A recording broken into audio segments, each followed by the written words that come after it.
el derecho de vivir sin miedo en nuestro país, en conciencia y unidad, con toda la humanidad. Ningún cañón borrará el surco de la hermandad, el derecho de vivir en paz. Hola, buenas tardes. Estamos en esta nueva jornada de protesta y de estallido social, llevando adelante un esfuerzo con nuestra Fundación Positividad para hacer una conversación con distintos actores, con distintas actrices que tienen cada uno su propia inserción de vida profesional y laboral, por cierto, combatida mucho. Y en esta ocasión hemos invitado a José Escobar Solimano, sociólogo y que trabaja hace largos años en Gendarmería. También decía que eras maestro de Kung Fu, ¿sí? Así es. Sí, ya. José, oye, agradecer que estemos compartiendo durante esta tarde y la primera pregunta en este programa de 29M, que puede ser 29 de marzo, 29 minutos, que es lo que buscamos hacer. ¿Cómo está esta realidad afectando el estallido social al mundo de Gendarmería? Bueno, gracias por la invitación, Miguel Ángel. Interesante poder hablar de estos temas y empezar a entregar información también de un espacio en donde generalmente, por definición, es cerrado, digamos. El impacto, bueno, yo puedo hablar de la gente que está más que nada en Santiago 1, que es la cárcel de imputados hombres, y que hay un módulo especial donde ha ingresado, digamos, la gente de las manifestaciones, y que hasta el día de hoy alrededor de 115 imputados que están en investigación por los tribunales. Que está en investigación. Exacto. Que están, debemos decir que están imputados y que no están condenados. Exactamente. Por lo tanto, muchos de ellos podrían salir sobreseídos. Claro. Y José hace referencia que están en un módulo especial. ¿Por qué especial? ¿Especial en qué? En el sentido de que el penal, generalmente, la población que existe son alrededor de 4.000 personas. Hay 20, 15 módulos y más, digamos. Entonces según el plan de segmentaciones, hay una clasificación por los compromisos delictuales. Y Gendarmería tomó la decisión de alguna forma, aislar a la población que viene por las manifestaciones, tomando ciertos resguardos para que no se relacionen de alguna manera con la cultura carcelaria y con los elementos negativos que tiene el pasar por una cárcel, ¿no? Los elementos de prisionización, de violencia penitenciaria que puedan sufrir en otros módulos donde hay población más avesada en la cultura delictual, digamos. Entonces decidieron tomar un módulo, traspasar a esa gente que estaba ahí a otro y colocar a la gente que viene llegando, digamos, ingresarlos a ese módulo. O sea, están todos juntos. Perfecto. Es una medida necesaria de resguardo, ¿eh? Sí. Quizás eso debe tener que ver también con que hay un perfil distinto de los imputados, de estos 115 imputados que están en Santiago 1, ¿sí? Sí, o sea, se ve una población muy joven, yo diría la moda está en los 20 años, gente de 18 a 23, alrededor de 50 personas, gente que no ha pasado por la cárcel en situaciones anteriores, que es su primer contacto con el mundo carcelario. Por lo tanto, claramente es necesario resguardar, ¿no? No conocen los códigos, no conocen cómo estar en prisión, digamos. Entonces, es importante que se haya tomado esa medida. Desde el momento en que ingresaron, hubo un operativo de salud para ver las condiciones en que venían. Muchos de ellos venían ya con perdigones en sus piernas, y han sido atendidos en el hospital interno que tenemos en la unidad penal. Ya.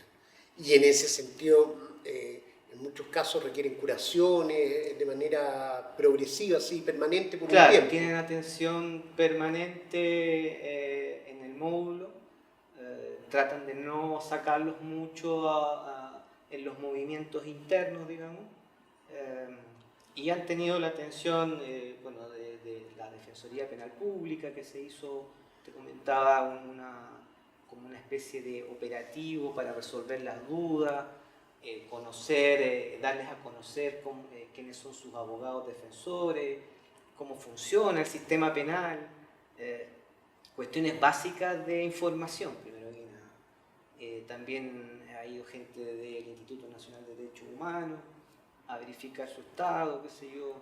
De alguna medida, o sea, han tenido bastante, en ese sentido, atención, y qué bueno que así sea, o sea, que se pueda abrir el espacio a mayor cantidad de gente que pueda prestar ayuda y que esté atenta a lo que pasa, porque generalmente cuando una persona cae en prisión, X delito, se olvida la opinión pública, se olvida de la gente que está ahí, se olvidan los rostros, se olvidan las historias, y después vamos a tener casos que van a salir sobreseídos, pero estuvieron 2 o 3 meses en prisión. Con un hecho traumático. Recordémosles a quienes nos escuchan, a quienes nos ven, pueden comentar por favor este Facebook y compartirlo, por supuesto. Quienes son detenidos, quienes son formalizados y si no cuentan con un defensor, con un abogado o abogada particular, el Estado provee, en este marco de la reforma procesal penal de hace ya varios años, provee asistencia jurídica vía la Defensoría Penal Pública, de manera de asegurar por cada persona imputada su legítimo derecho a la justicia y a la defensa jurídica, que es tan importante en este caso. Exacto, ¿Mm? sí.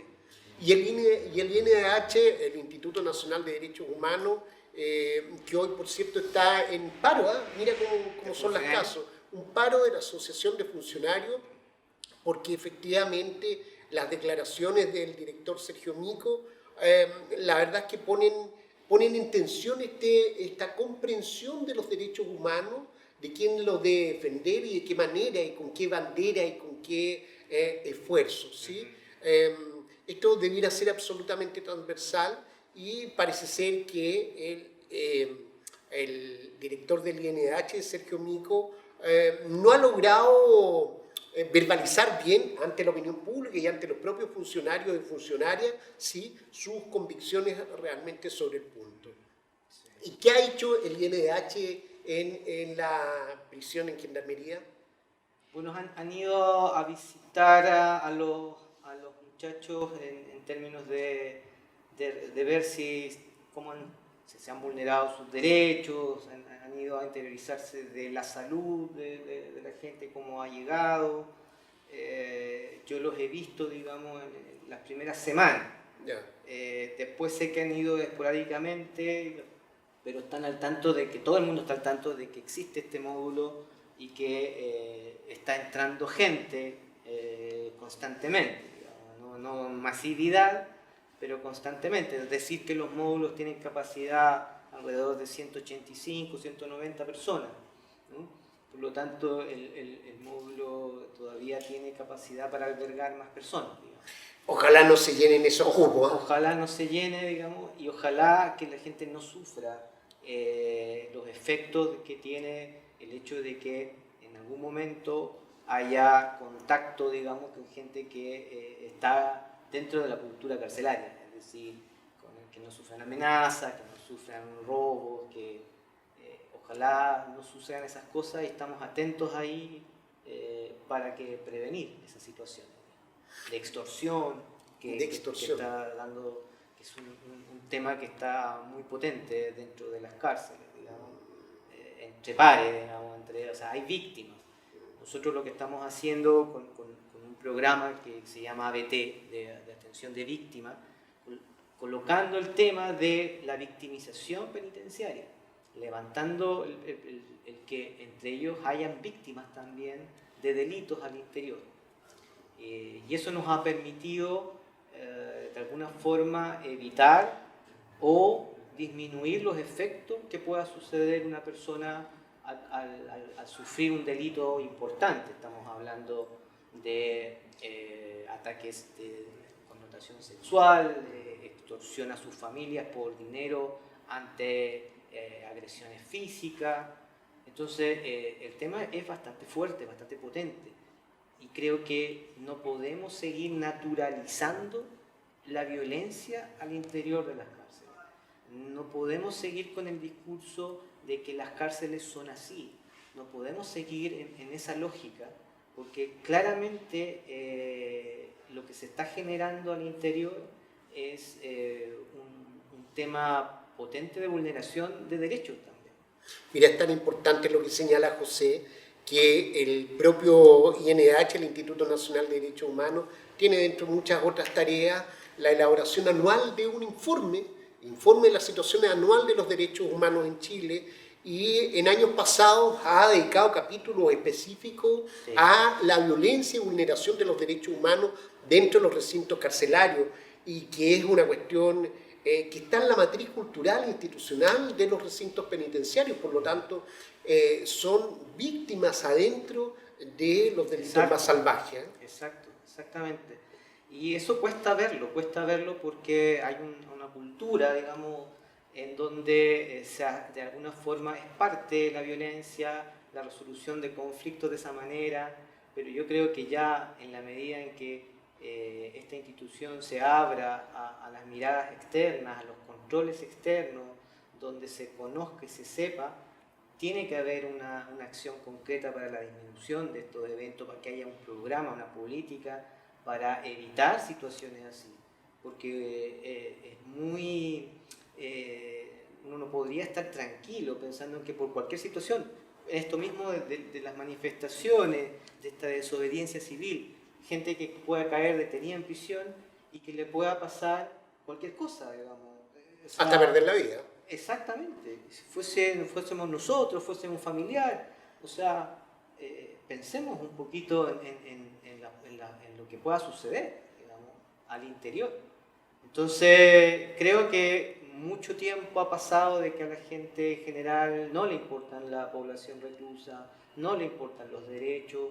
Te comentaba que me parece que ya vienen los cabildos penitenciarios. Mira, cabildos penitenciarios. Exactamente, que lo están organizando la Asociación de Pensamiento Penal junto con otras organizaciones ¿Cómo cuál? de la sociedad civil. Me parece que Leasur, digamos, es una de ellas. Hay otras que se han ido agrupando. 81 razones me decían parece, también. sí, que pidieron autorización al director nacional y se están organizando para generar estos cabildos penitenciarios, digamos, y para volver o recuperar, escuchar los derechos de las personas que están ahí, y sobre todo en el penal de Santiago I, porque es población imputada. Fíjate que la población 2018 circula, ahí hay un flujo de 18.000 personas. 18.000 personas. Entonces, imputadas. Exacto, hay un flujo. Obviamente que se quedan pernoctando, podríamos decir, 4.000, que es la capacidad máxima. Pero durante el año la atención es esa, es mucha gente. Por lo tanto, ver, observar y las organizaciones y nosotros los funcionarios tenemos el deber de procurar que no sucedan estas cosas que hemos estado hablando. Para dejar la certeza a quienes nos ven y nos escuchan, decir que una persona puede ser detenida, ¿sí? Es detenida, es formalizada ante tribunales y en ese momento queda imputada por un delito. En ese delito se define un plazo de investigación y distintas medidas. Aquí estamos hablando estrictamente de las personas que quedan con prisión preventiva, que se define. Y por lo tanto, luego de eso, podrían inclusive llegar a quedar sobreseídas, es decir, que libre, no son condenadas. Y esa es una gran distinción. Imputado dentro de la cárcel no es condenado. Y esa es una distinción que debe ser muy visible y entendible dentro de la ciudadanía para entender que debemos ir en resguardo de los derechos. Todos sus derechos, digamos. Es decir, hasta se pensaba que pueden dar la proactitud, digamos. ¿Te fijas? Tienen los derechos solamente de que están siendo investigados y que el tribunal los ha dicho, los investigamos, pero están en prisión. Están en prisión. Pero qué interesante, ya es una luz de esperanza esto de los cabildos penitenciarios, intrapenitenciarios. Sí, interesante. Y por supuesto que cómo nos hacemos cargo como sociedad de decir que todas las personas que estén imputados, inclusive después los condenados, tenemos en la cárcel espacio para purgar la pena, la condena, pero también de rehabilitación, de preparar para la reinserción en el medio libre, y esta formación ciudadana, la verdad es que entiendo que no se ha hecho, tú me corriges, y resulta absolutamente central para co-construir juntas y juntos este nuevo país que necesitamos armar con desesperación. Sí, sí, importante, o sea, se escuchan, digamos, los cánticos, ¿no? De que no estamos todos, faltan los presos. Interesante eso, interesante porque en realidad es importante, como dices, recuperar el sentido también de humanidad, y pensando que toda la persona que cae en prisión en algún momento va a salir, ¿no?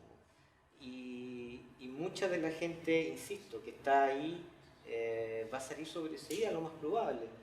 Hay un proyecto que se llama Inocentes de la Defensoría Penal Pública, que siempre lo nombro porque es un proyecto muy bonito, muy de que va en ayuda de aquellos que han sido mal juzgados, ¿no? Sí. Que han sido mal condenados y que han sacado gente en prisión, ¿cierto? Que se les ha comprobado tras una investigación con más antecedentes y a lo mejor con mucho mayor pulcritud de muchos actores que no eran culpables, digamos. Entonces, tenemos que sacarnos el velo y decir que no toda la gente que está en prisión necesariamente, digamos, está cumpliendo a veces delitos que se le han imputado o les han comprobado. El tema delictual es bastante difícil, hay una línea muy difícil de determinar. Esta misma gente que nosotros lo vemos, ¿cómo se determina? Y la investigación es complicada. ¿Cómo determinas que una persona ingresó a un lugar, iba saliendo, pero no estaba con la intención, después estaba... ¿Cómo calificas esas acciones? ¿No? Mira, es de alta relevancia lo que señala José, porque uno a través de los medios de comunicación, de la televisión, ve a propósito de las detenciones, las policías ponen las evidencias. Y las evidencias son, a veces son una polera, son una zapatilla, son un encendedor. Claro. Entonces, oye, esas evidencias, la verdad es que en muchos casos me parece que pueden tener profundos reparos y no constituir pruebas suficientes para la formalización de un imputado. Sí. Bueno, desde el interior nosotros logramos captar a veces la percepción que tienen los mismos internos, ¿no? ¿Ya? Respecto de esta insubordinación civil, digamos. ¿Ya?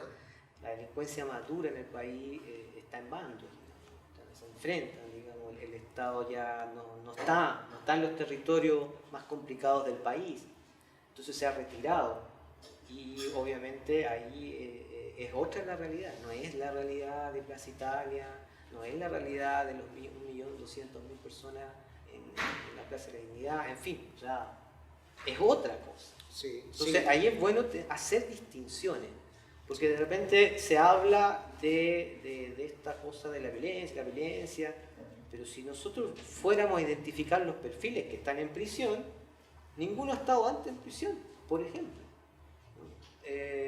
Son chicos como les decía, de 18 a 23 años, muchos de ellos estudiantes, muchos de ellos en la educación superior. Entonces, ¿de qué perfiles, de qué situaciones de violencia estamos hablando?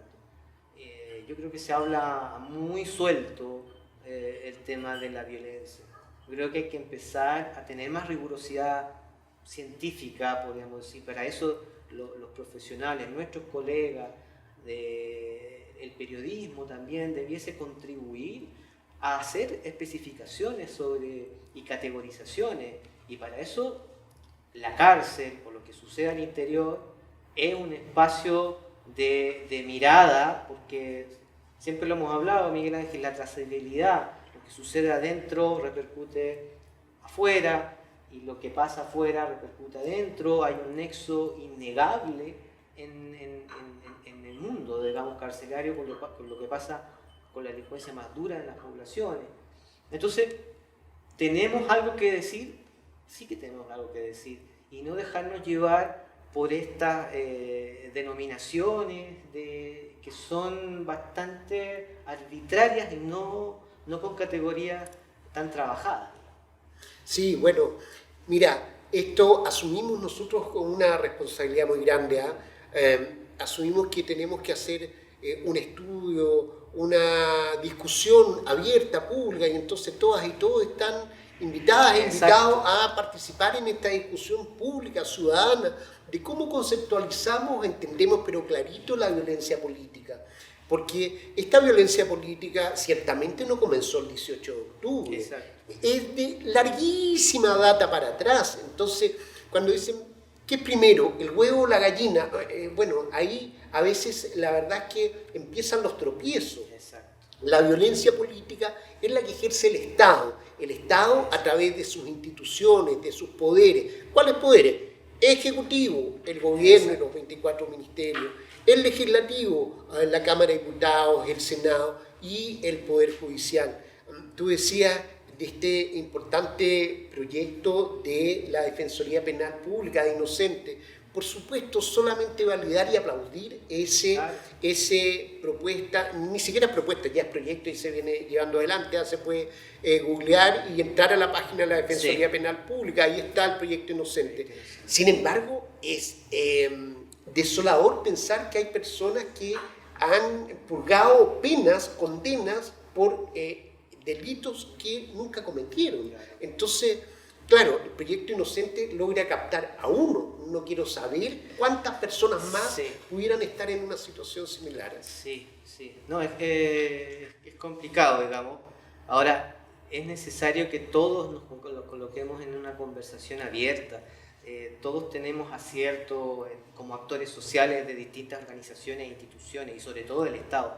Aciertos y desaciertos. O sea, acá los fiscales se pueden equivocar, los defensores se pueden equivocar, las policías se pueden equivocar, el sistema penitenciario se puede equivocar, pero en la medida en que logremos como sociedad identificar aquellos errores e identificar y que más gente esté observando eso, las organizaciones pueden desarrollarse y cambiar. Si no, su actuar, digamos, es bastante con un futuro, digamos, que se sigan las cosas sucediendo, en el sentido de que las organizaciones no aprenden si no hay una reflexión, si no hay un análisis.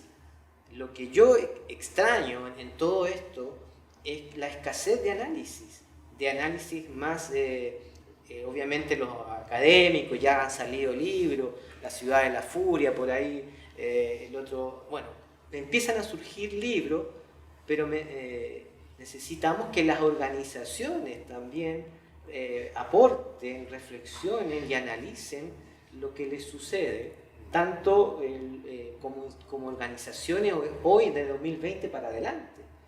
Hoy el mundo cambió y el 18 para nosotros de octubre Chile también cambió. Ahora, ¿de qué forma cambió? ¿Qué es lo que cambió? ¿No? Porque hay personas que se resisten a que esto cambió. Y por lo tanto ahí requerimos de análisis, de colocar las variables, de observar qué es lo que se quiere, qué es lo que no. He escuchado distintos diagnósticos de la situación, pero obviamente requerimos que las instituciones piensen.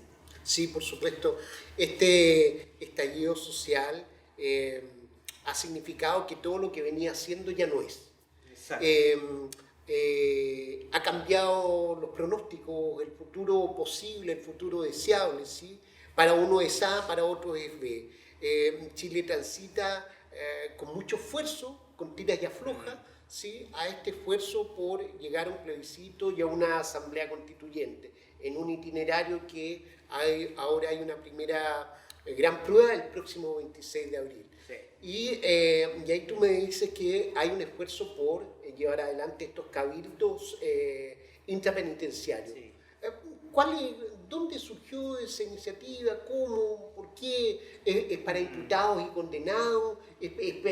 Por ejemplo, podrá incorporar al mundo de gendarmería, a los funcionarios de gendarmería, Sí. que para efectos prácticos son otros presos más? Claro.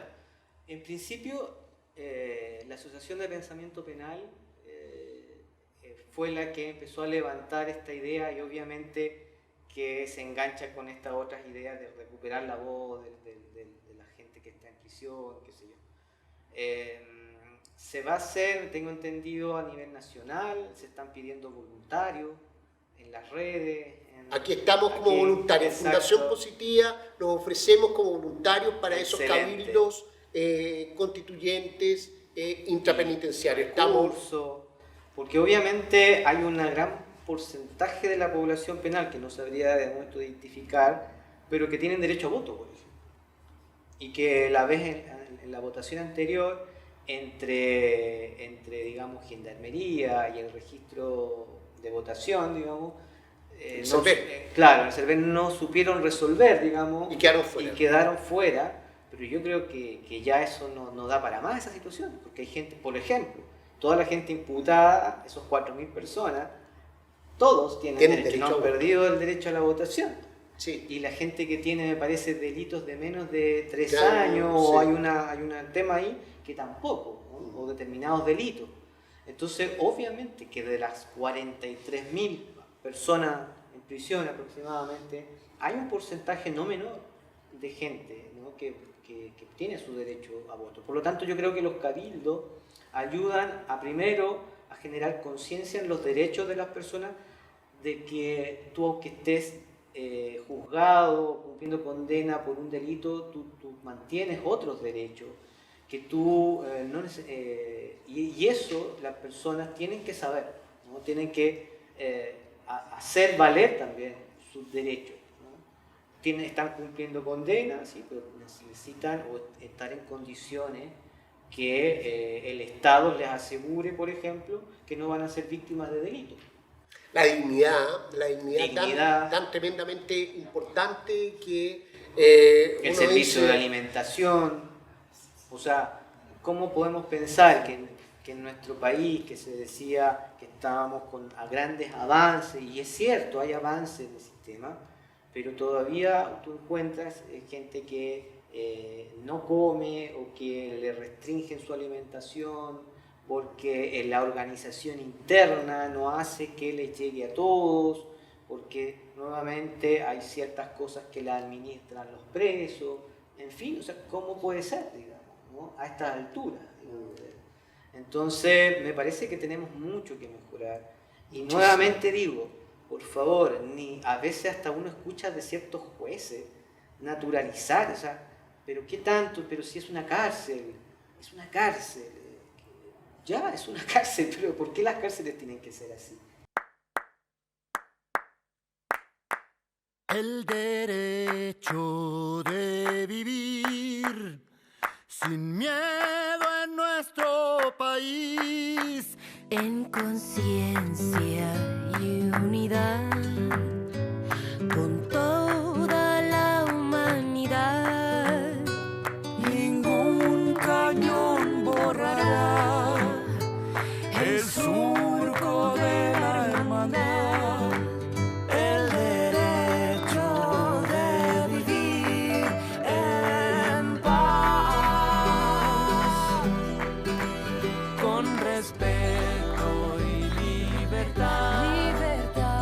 Un nuevo pacto social, dignidad y educación. Que no haya desigualdad. La lucha es una explosión.